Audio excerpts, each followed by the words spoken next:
Well, I was in a meeting in Barcelona, and I got a phone call from him, and I didn't answer it because we talk a lot. And then he texted me and he said, "Dad, pick up the phone. I think I'm in trouble."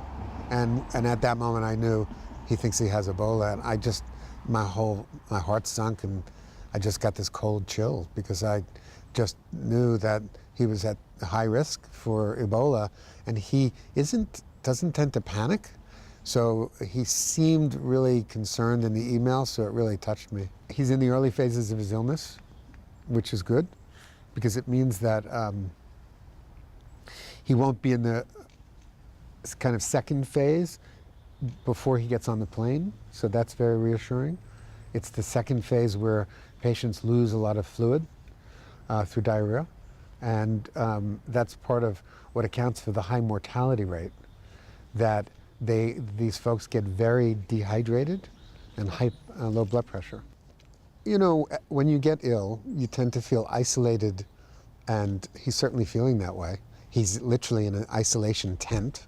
It's not a real medical facility per se, and he's far away from his family. Yeah.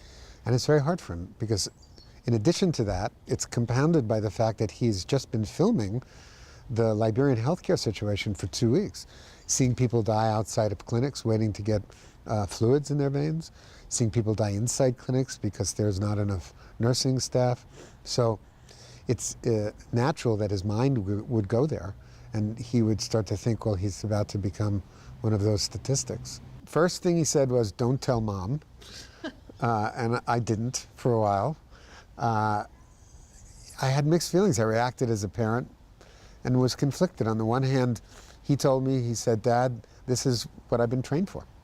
And I had to admit, I had a real sense of pride that he was willing to put himself in harm's way to follow his principles.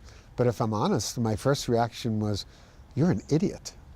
You're going to Liberia in the midst of an Ebola epidemic to film inside and around clinics."